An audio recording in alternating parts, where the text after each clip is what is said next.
பிரான்ஸ்ல second hand காரோ இல்ல புது காரோ வாங்க போறீங்கன்னா இந்த வீடியோ ஃபுல்லா பார்த்துவாங்க. ஜனவரி 2026 இருந்து பிரெஞ்சு கவர்மெண்ட் வந்து pink colour temporary number plate கொண்டு வர போறாங்க. இது எதுக்கு, இது யார் யாருக்கெல்லாம் அப்ளிகபிள், இது எதுக்காக பிரான்ஸ் இந்த சேஞ்சஸை கொண்டு வந்திருக்காங்க, இது எல்லாமே இந்த வீடியோல பார்க்கலாம். சிம்பிளா சொல்லணும்னா டெம்பரவரி ரெஜிஸ்ட்ரேஷன் பண்ணிட்டு ஃபைனல் ரெஜிஸ்ட்ரேஷன் கன்ஃபார்ம் பண்ணாமே நிறைய கேஸ் இருக்கு பிரான்ஸ்ல. இது அவாய்ட் பண்றதுக்காக தான் பிரெஞ்சு கவர்மெண்ட் இந்த சிஸ்டத்தை கொண்டு வந்திருக்காங்க.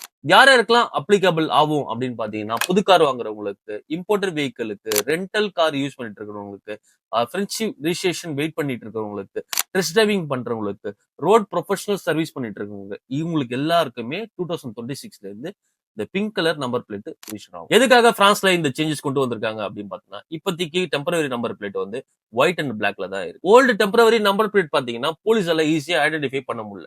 இதே பிங்க் கலர்னா ஈஸியா விசிபிலிட்டிஸ் இருக்கும், போலீஸால ஈஸியா கண்டுபிடிக்கும்ன்றதுக்காக பிரெஞ்சு கவர்மெண்ட் அந்த பிங்க் கலரை இன்ட்ரோடியூஸ் பண்ணி, அது மட்டும் இல்லாம டெம்பரரி ரிஜிஸ்ட்ரேஷன் நம்பர் வச்சு லாங் டைம் யூஸ் பண்ணிட்டு இருக்காங்க. 4,60,000 கேசஸ் இருக்கு ஃபைனல் ரிஜிஸ்ட்ரேஷன் கன்ஃபார்ம் பண்ணாமே. மெயின் ரீசனே ஃபேக் அட்ரஸ் கொடுக்குறது, ஓல்டு டெம்பரரி நம்பர் கொடுக்குறது, எக்ஸ்பைரியான நம்பர் கொடுக்குறது.